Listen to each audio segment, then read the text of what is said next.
ওয়াকফের বিরোধিতায় পথে নামছে বাংলার শাসক দল। তৃণমূল সুপ্রিমোর নির্দেশে পথে নামছে সংখ্যালঘু সেল। শনিবার রানী রাসমণিতে সভার প্রস্তুতি তুঙ্গে। ওয়াকফ নিয়ে রাজ্যগুলির সঙ্গে কোনো আলোচনাই করেনি কেন্দ্র।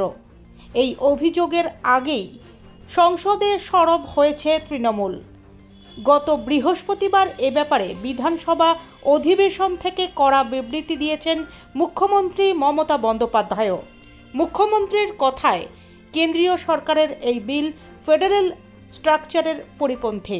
ওয়াকফ প্রপার্টিতে শুধু মুসলিম সম্প্রদায় দান করে না, অন্য সম্প্রদায়ের মানুষও দান করেন, যাতে সেই সম্পত্তি সাধারণ মানুষের কাজে লাগে।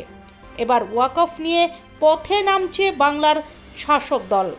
মুখ্যমন্ত্রী মমতা বন্দ্যোপাধ্যায়ের নির্দেশে হওয়া এই সমাবেশে প্রধান বক্তা হিসেবে থাকবেন জেপিসি কমিটির অন্যতম সদস্য কল্যাণ বন্দ্যোপাধ্যায়। তার সঙ্গে থাকবেন ফিরহাদ হাকিম সহ অন্যান্যরা।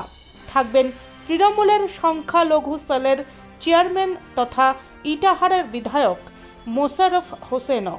তৃণমূলের অভিযোগ, বিজেপি সরকার আদতে এই বিল এনে সংখ্যালঘুদের বিরুদ্ধে ষড়যন্ত্র করার চেষ্টা করছে।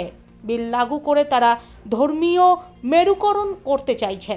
এর প্রতিবাদে মানুষকে সংগঠিত করতে এই আয়োজন।